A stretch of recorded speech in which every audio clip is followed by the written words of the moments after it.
బాగున్నారా మీరందరూ?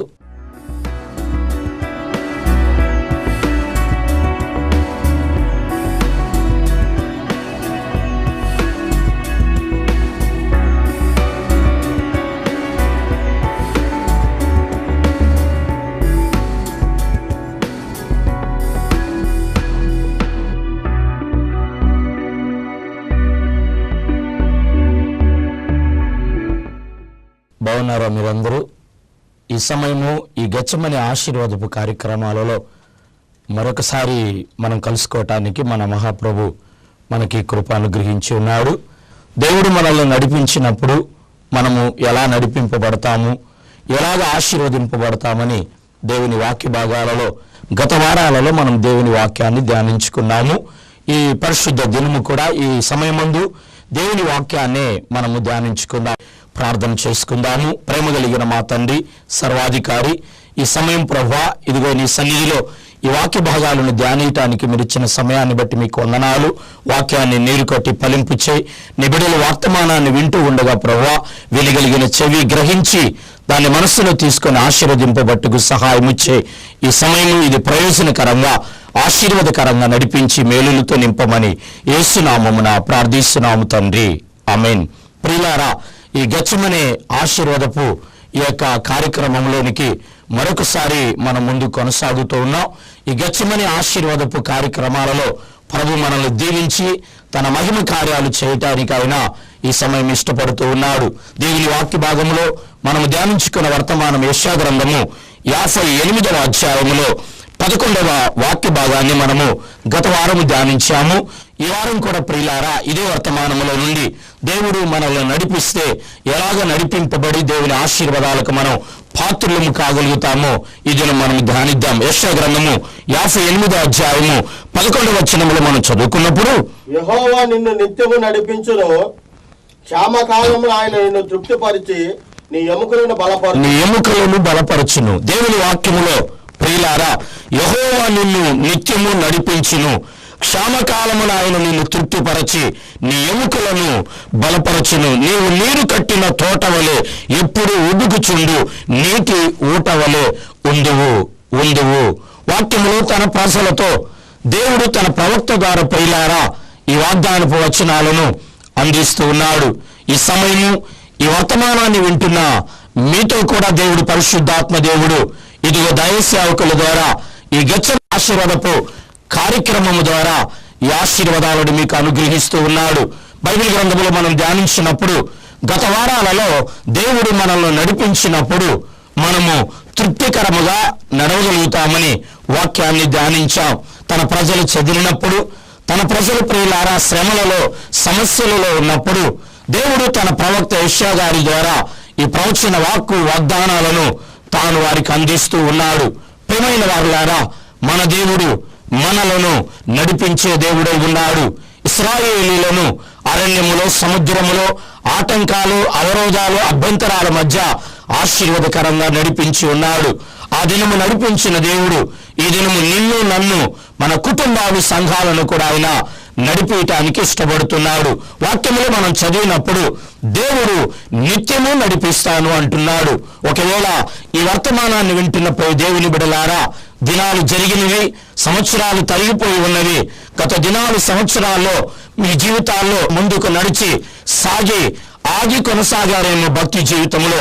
అయితే ఈరోజు ఈ ఆశీర్వదింపబడిన కార్యక్రమం ద్వారా దేవుడు నీతో మాట్లాడి నీకు వాగ్దానం చేసే వర్తమానం ఏమో ఉన్నదనగా నిత్యము నడిపించబోతున్నాడు. ఇక నుంచి నీ కార్యాలు, ఇక నుంచి నీ యొక్క ప్రయాణము, ఇక నుంచి నీవు అనుకుంటున్నది ఏది కూడా ఆయన ఆగకుండా ఆశీర్వాదకరంగా మేలుకరంగా కొనసాగించబోతున్నాడు. అయితే ఆయన నడిపించినప్పుడు మనల్ని ఎలాగ నడిపిస్తాడని వాక్య భాగంలో మనం ధ్యానించామంటే ఆయన తృప్తికరముగా నడిపిస్తాడు. తృప్తికరముగా ఎందుకు మన జీవితాల్లో తృప్తి లేదు, ఎందుకు మనం తృప్తిగా కొనసాగలేకపోతున్నాము మనం ధ్యానించుకున్నాం. ముందు దినాల్లో నీ జీవితంలో ముందుకు కొనసాగలేక నడిపింపు లేకుండా కార్యాలు అణగారిపోయి కార్యాలలో అపజయం ఎదుర్కొని నిరాశగా నలిగి నిలబడిపోయి ఉన్నట్లయితే దేవుడు ఈరోజు సూటిగా నిన్నుద్దేశించి ఒక అద్భుతమైన ఆలోచనతో ఆయన నీతో మాట్లాడుతున్నాడు. పరిశుద్ధమైన బైబిల్ గ్రంథంలో కీర్తన గ్రంథము 73వ కీర్తన గ్రంథములో 24వ వాక్య భాగాన్ని మనము చదువుకున్నామండి. నీ ఆలోచన చేత నన్ను నడిపించదు. నీ ఆలోచన చేత నన్ను నడిపించదు. దేవునికి మహిమ కలుగును గాక. హల్లెలూయా, ఆమేన్, హల్లెలూయా. దేవుని వాక్యములో నుండి ఈ దినం నీతో మాట్లాడేది, నిన్ను ఎలాగా నడిపించబోతున్నాడు, ఎలాగా బలపరచబోతున్నాడు, ఎలాగా ఆశీర్వదించబోతున్నాడు అంటే దేవుని వాక్యములో కీర్తన 73వ కీర్తన 24వ వచనములు మనం ధ్యానించినప్పుడు, మిత్రమా, ప్రియులారా, ఆయన తన ఆలోచన చేత నిన్ను నడిపించబోతున్నాడు.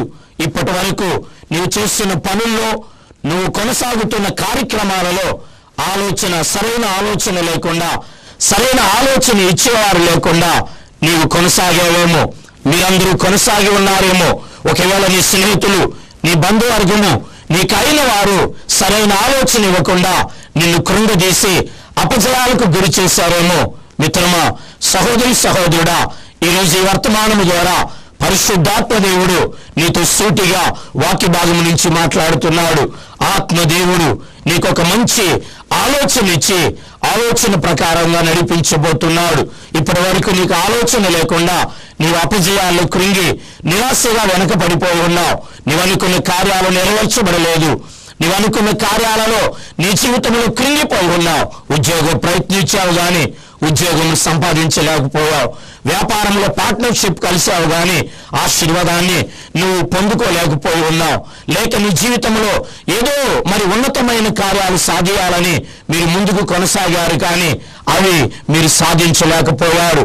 కానీ ఇప్పటి నుండి దేవుడు మాట్లాడుతున్నాడు వాక్యములో నుండి, మీ జీవితాలలో ఆయన ఒక మంచి ఆధ్యాత్మికమైన ఆలోచన ఇచ్చి నడిపించబోతున్నాడు.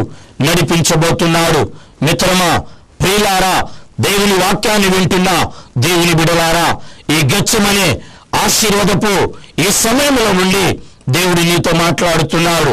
ఆయన ఒక మంచి ఆలోచన, తన ఉన్నతమైన ఆలోచనతో నిన్ను నడిపించిన ఉన్నాడు. నీ కుటుంబమును నడిపించిన ఉన్నాడు. నీ బిడలను నడిపించిన ఉన్నాడు. నీ కార్యక్రమాలన్నిటిలో కూడా ఆయన ఒక మంచి ఆలోచన ఇచ్చి నడిపించబోతున్నాడు. ఈ వర్తమానము ఈ టీవీ కార్యక్రమం ముందు కూర్చొని మీరు వింటూ ఉన్నారు. ఈ వర్తమానం విని ముగిసేటప్పటికీ ఒక మంచి ఆలోచన నీ ఇంటిలోనికి ప్రవేశించబోతున్నది. ఒక ఉద్దేశపూర్వకమైన ఆలోచన నీ హృదయంలోనికి ఆత్మదేవుడు ఇవ్వబోతున్నాడు. దేవుడు ఆలోచన కనుక ఇచ్చినట్లయితే మిత్రమా, ప్రియులారా, అది ఆశీర్వాదకరంగా ఉంటుంది, దీవెనకరంగా ఉంటుంది, అది మహిమకరంగా ఉంటూ ఉన్నది. దేవుని వాక్యములో భక్తుడైన దావీదును మనం చూస్తాం. రాజులందరికన్నా దావీదు రాజు ఒక గొప్ప రాజుగా దేవుని లేఖనములు, ప్రియులారా, మనము చూస్తాము, చదువుతాము, ధ్యానిస్తాము, వింటూ ఉంటాము. అయితే దావీదు రాజు కావటానికి ముందు అతడు ఒక గొర్రెల కాపరి. అయితే లేఖనాల్లో మనం చూసినప్పుడు సమూయేలు గ్రంథములో అతడు గొల్యాతు మీదకి యుద్ధానికి వెళ్ళినప్పుడు రాజు సలహా ఆలోచన తీసుకొని తాను ఇశ్రాయేలీయులకు విజయాన్ని సమకూర్చాలని దావీదు ముందుకు యుద్ధ రంగంలోనికి వెళ్తాడు. అయితే దావీదు చేత కత్తి పట్టుకోవటానికి అలవాటు లేదు, ఈట అలవాటు లేదు, యుద్ధ ఆయుధాలు ఏది కూడా దావీదుకి అది అలవాటు లేని సందర్భమై ఉన్నది. అయితే తాను తన చేతిలో ఒక చిన్న ఒడిసెను 5 నున్నని రాళ్లను తీసుకొని యోర్దాను నదిలో ఏరుకొని ఆయన యుద్ధ రంగంలోనికి దిగుతాడు. అయితే ఫిలిష్తీయుడైన గొల్యాతు అంటాడు కదా, నేనేమైనా కుక్కనా, ఇదిగో ఆయుధం లేకుండా నా మీదకి యుద్ధానికి వస్తున్నావని చమత్కారంగా మాట్లాడతాడు.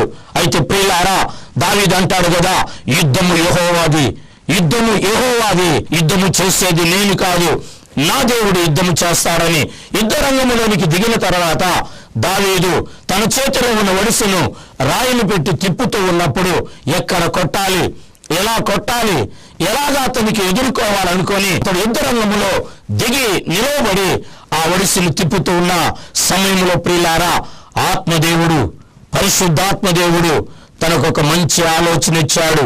అతనికి ఇచ్చిన ఆలోచన ఏమై ఉన్నదనగా నుదుటిన రాయిని కొట్టమని. దేవునికి మహిమ కలుగునుగాక. ప్రియులారా, అతడు ఎప్పుడైతే ఆ నుదుటిన ఆ రాయి కొట్టాడో, ఇదిగో 6 మూరల జానుడు కలిగి ఎత్తైన బలవంతుడైన గొలియాతు ఒకే దెబ్బకి అతడు బోర్ల పడినట్లుగా దేవుని వాక్యంలో మనము చూస్తాం. దావీదు ప్రియులారా, దేవుడు కనుక ఆలోచన ఇవ్వకపోతే ఎదురు వస్తున్న ఆ యొక్క గొలియాతును దావీదు ఎదుర్కొనేవాడు కాదు. ఈరోజు దావీదు బలహీనుడిగా ఉన్నాడు అక్కడ వాక్యంలో, అయితే బలమైన కార్యాన్ని ఎదుర్కొన్నాడు. ఈ వర్తమానాన్ని వింటున్న మీరు కూడా ఒకసారి ఆలోచించినట్లయితే మీ జీవితాలలో ఎన్నో అపజయాలు, శోధనలు, కీడులు అవి ఎదురైనవి. వాటిని మీరు ఎదుర్కోలేకపోయారు, వాటిని మీరు జయించలేకపోయారు, వాటిని మీరు కూలగొట్టలేకపోయారు. కారణమేమనగా దేవుని వాక్యానుసారమైన పరిశుద్ధాత్మ సహాయపు యొక్క ఆలోచన, వివేచన నీకు లేదు. మిత్రమా, సహోదరులారా, ఈ వర్తమానము ద్వారా దేవుడు నిన్ను దీవించి నీకిస్తున్న మొదటి ఆశీర్వాదం ఏమనగా ఇప్పటి వరకు ఆలోచన లేకుండా నీ జీవితంలో దేవుడు ఒక మంచి ఆలోచన ఇవ్వబోతున్నాడు. దావీదుకు ఆలోచన ఇవ్వగా అతడు ఆలోచన చేత నడిపించినప్పుడు యుద్ధంలోనికి ఆ గొలియాతును తాను ఎదుర్కోగలిగాడు. ఈ సమయము, ఈ నెల, ఈ సంవత్సరం, ఈ వారాలలో నీ జీవితంలో ఎదుర్కొంటున్న శ్రమలు, శోధనల్లో మిత్రమా, సహోదరుడా, దేవుడు ఒక మంచి ఆలోచన ఇవ్వబోతున్నాడు. నీకు ఎదురవుతున్న సాతానుడి కార్యాలన్నిటిని కూడా ఆయన కోల్చబోతున్నాడు. ఏదో ఒక దేవుని యొక్క ఉద్దేశపూర్వకమైన ఆలోచన దేవుడు నీకు ఇవ్వబోతున్నాడు. ఆలోచన నీతో పంచుకోబోతున్నాడు. దేవుడి ఆలోచన సంబంధమైన ఆశీర్వాదాన్ని మనం పొందుకోబోతున్నాం. దేవుని వాక్యములో ఆయన నడిపించినప్పుడు తన ఆలోచన చేత, తన ఆలోచన ఇచ్చి ఆయన నడిపించే దేవుడే ఉన్నాడు. దేవుడు ఆలోచన ఇచ్చి నడిపించినప్పుడు ఎదురు కొండలా శ్రమలు వచ్చినా అవి మంచులా కరిగిపోతాయి. వాక్య భాగంలో శిష్యుడైన పేతురును మనం చూసినప్పుడు, ప్రియులారా, మిత్రమా, అతడు రాత్రి అంతా ప్రయాసపడ్డాడు. రాత్రి అంతా అతడు చేపలు పట్టి శ్రమ పడ్డాడు. ఒక్క చేప కూడా అతను దొరకలేదు. ఒక్క చేప కూడా తాను పట్టలేకపోయాడు. రాత్రి అంతా ప్రయాసపడ్డాడు, రాత్రి అంతా కష్టపడ్డాడు. సహోదరుడా, వర్తమానాన్ని వింటున్న దేవుని బిడ్డలారా, ఇదిగో ఈ సంవత్సరం అంతా మీరు ప్రయాసపడ్డారా, కష్టపడ్డారా? మీ ప్రయాసానికి ప్రతిఫలం కలగలేదా? మీ ప్రయాసానికి మీరు ఆశీర్వాదాన్ని పొందలేదా? పేతురుని దేవుని వాక్యంలో లూకాసు సువార్త 5:5 మీ అందరికీ పరిచయమైన వాక్యమే. అతడు రాత్రి అంతా ప్రయాసపడ్డాడు గాని ఒక్క చేప దొరకలేదు. అయితే యేసు ప్రభువారు తన దగ్గరికి వచ్చి తనతో మాట్లాడుతున్నాడు. పేతురు, నీ నావను లోతుకు నడిపి, నీ పడవను లోతుకు నడిపి, నీ దోణిని లోతుకు నడిపి, ఇదిగో లోతుకు నడిపించి నీవు వలవేయము. పేతురు అంటున్నాడు కదా, అయ్యా, నేను రాత్రి అంతా ప్రయాసపడ్డాను, నాకు ఒక ఆశీర్వాదము, ఒక్క చేప కూడా దొరకలేదు. అయినను నీ మాట చొప్పున, అయినను నీ ఆలోచన చొప్పున నేను వల వేస్తాను. పేతురు దేవుని ఆలోచన ప్రకారంగా తాను వలవేశాడు. మిత్రమా, ప్రియులారా, అయితే తాను వలవేసినప్పుడు వల నిండా చేపలు నిండి అవి పిగిలినట్లుగా దేవుని వాక్యములో మనం చదువుకుంటున్నాం. వల నిండి పిగిలెను, దోణి నిండా చేపల చేత నింపబడినవి. అంతకుముందు చేప దొరకలేదు, అంతకుముందు తన ప్రయాసము వ్యర్థమైనది. పౌలు గారు అంటాడు, క్రీస్తునందు, ప్రభువునందు, దేవునిలో మీ ప్రయాసము వ్యర్థము కాదని ఎరిగి ఇప్పటి వరకు మీరు ప్రయాసన పడినవి వ్యర్థమైనవి. అయితే ఈరోజు ఈ వర్తమానము ద్వారా మీరు దేవుని ఆలోచన ప్రకారంగా కనుక, దేవుని మాట ప్రకారంగా మీరు కొనసాగినప్పుడు మీ ప్రయాసము వ్యర్థము కాదు. మిత్రమా, సహోదరుడా, ఈ వర్తమానాన్ని వింటున్న ప్రియ దేవుని బిడ్డలారా, నాతోటి దైవ సేవకులారా, సేవకురానులారా, దేవుని వాక్యములో దేవుడు మీతో మాట్లాడుతూ ఉన్నాడు. దేవుడు మీకొక మంచి ఆలోచన ఇవ్వబోతున్నాడు. దావీదుకి ఇచ్చిన ఆలోచన, పేతురుకి ఇచ్చిన ఆలోచన, అవి ప్రయోజనకరంగాను ఆశీర్వాదకరంగాను మహిమకరముగా ఉన్నవి. దేవుడి వర్తమానము ద్వారా దేవుడు నిన్ను నడిపించే విధానం ఏమై ఉన్నదనగా, ఆయన నీకు ఒక మంచి ఆలోచన ఇచ్చి ఆయన నిన్ను నడిపించబోతున్నాడు. దేవుని వాక్యములో ఆయన నడిపిస్తే, ఆయన నడుపుదల కింద మనం ఉంటే, ఆయన నడిపించినప్పుడు మన కుటుంబాలు, మన బిడ్డలు, మన సంఘాలు ఎలాగ ఉంటాయని వాక్యంలో మనము ధ్యానిస్తూ ఉన్నామంటే, దేవుడు నడిపించినప్పుడు మిత్రమా ప్రియులారా, ఆయన ఆలోచన ఇచ్చి నడిపిస్తాడు. దావీదుకి ఇచ్చిన ఆలోచన, పేతురుకి ఇచ్చిన ఆలోచన మీకు అనుగ్రహించి ఆయన మిమ్మల్ని నడిపిస్తాడు. రెండవదిగా, దేవుడు నడిపించినప్పుడు మనము ఎలాంటి ఆశీర్వాదపు కార్యాలలో మనము నడవగలుగుతామంటే, దేవుని వాక్య భాగంలో యెషయా గ్రంథము 42వ అధ్యాయము 16వ వాక్య భాగాన్ని మనము చదువుకుందాం. ప్రియులారా, వారెరుగని మార్గమున గుడ్డివాడిని తీసుకొని వచ్చేదను, వారెరుగని త్రోవలలో వారిని నడిపించెదను, వారెరుగని త్రోవలో వారిని నడిపించెదను. దేవునికి మహిమ కలుగును గాక. ప్రియులారా, మనము ఎరగని మార్గమున దేవుడు మనలను నడిపించేవాడు. దేవుడు నడిపించే విధానాన్ని గూర్చి దేవుని వాక్యాన్ని మనము ధ్యానిస్తూ ఉన్నాం. నన్ను నడిపించే వాళ్ళు లేరు, నన్ను ప్రోత్సహించేవారు లేరు, నాకు ఆలోచన ఇచ్చేవారు లేరని పరిచర్యలో, సేవలో, కుటుంబ జీవితంలో నిరాశగా కృంగిన నీతో దేవుడు ఈరోజు స్పష్టంగా వాక్య భాగముతో మాట్లాడుతున్నాడు. దేవుడు నిన్ను నడిపించబోతున్నాడు. ఆయన నిన్ను నడిపించే దేవుడే ఉన్నాడు. ఆయన నడిపించినట్లయితే ఆలోచన ఇచ్చి నడిపిస్తాడు. రెండవది, ఆయన నడిపించినట్లయితే మనము ఎరగని మార్గమున మనలను ఆయన నడిపించే దేవుడే ఉన్నాడు. మనం ఎరగని మార్గం అనగా ప్రియులారా, మన కొరకు మనకు ఆలోచనకు అందని, మనము ఊహించినవి దేవుడు మన కొరకు సిద్ధపరిచాడు. ఎన్ని సంవత్సరాలైనా ఈ జీవితంలో ఈ కన్నీరేనా, ఈ వేదనేనా, ఈ దుఃఖమేనా, ఈ అపజయాలనే అని నలిగిపోతున్న ప్రియ సహోదరి సహోదరుడా, ఈరోజు దేవుని వాక్యము ద్వారా దేవుడు నీతో, మనందరితో మాట్లాడుతున్నాడు.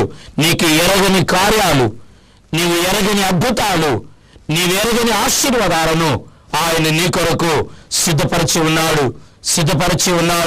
నీ కొరకు అపజయము, నీ కొరకు చీకటి, నీ కొరకు ఒకవేళ ఆశీర్వాదపు లేని కార్యాలు అవి ఉన్నాయని నీవు ఆలోచన కలిగి ఉన్నట్లయితే, దేవుని వాక్యములో ఈరోజు దేవుడు మాట్లాడుతూ ఉన్నారు కదా, ఆయన మీరు ఎరగని మార్గమున మిమ్మల్ని ఆయన నడిపించిన ఉన్నాడు.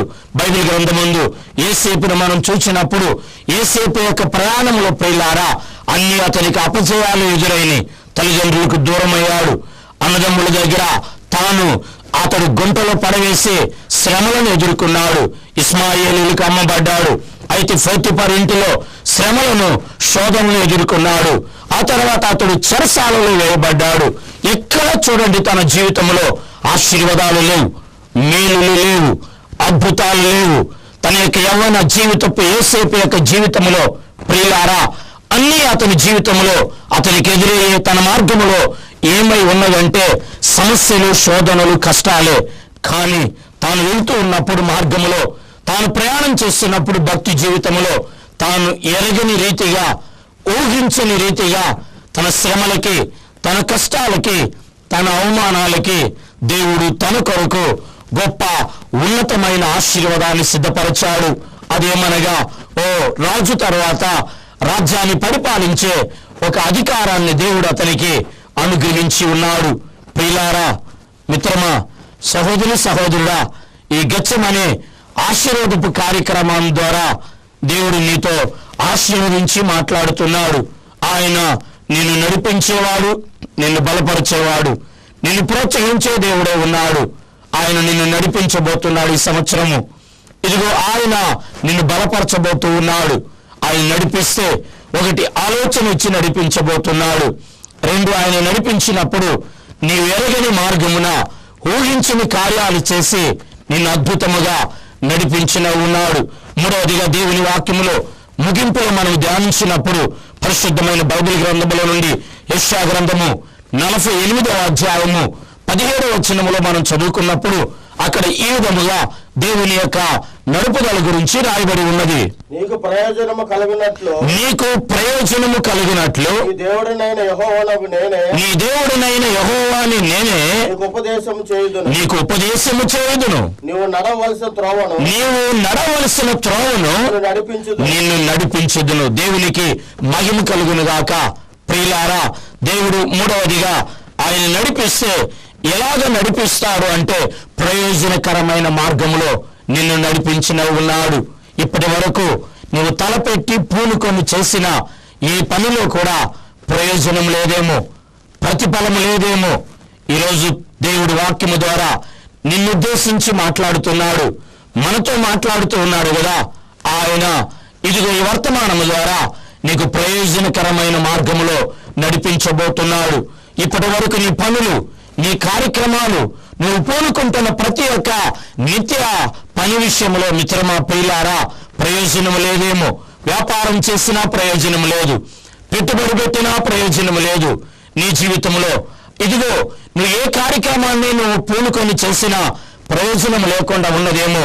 ఈరోజు వర్తమానము ద్వారా, వాక్యము ద్వారా దేవుడు మాట్లాడుతున్నాడు. నువ్వు చేయబోతున్న పని, పూనుకోబోతున్న పని, ముందుకు కొనసాగబోతున్న పని ప్రయోజనకరంగా ఉండబోతుంది. వివాహానికి తలబెట్టబోతున్నావు, ప్రయోజనకరంగా చేయబోతున్నావు. ఉద్యోగానికి నువ్వు పూనుకొని వెళ్ళబోతున్నావు, ప్రయోజనకరంగా చేయబోతున్నావు. పంట వేసి, విత్తనము వేసి నీవు ప్రయాసపడబోతున్నావు, ప్రయోజనకరంగానే ఉండబోతుంది. నీ బిడ్డల విషయంలో నువ్వు కృషి చేసి ముందుకు కొనసాగుతూ ఉన్నావు, అది ప్రయోజనకరంగానే ఉన్నది. ఏదో పని చేయాలని ఆలోచించి నువ్వు వెనకంజి వేస్తున్నావు. దేవుడు నీతో మాట్లాడుతున్నాడు, పని పూనుకొని ముందుకు కొనసాగము, ప్రయోజనకరంగా దేవుడు చేయబోతున్నాడు.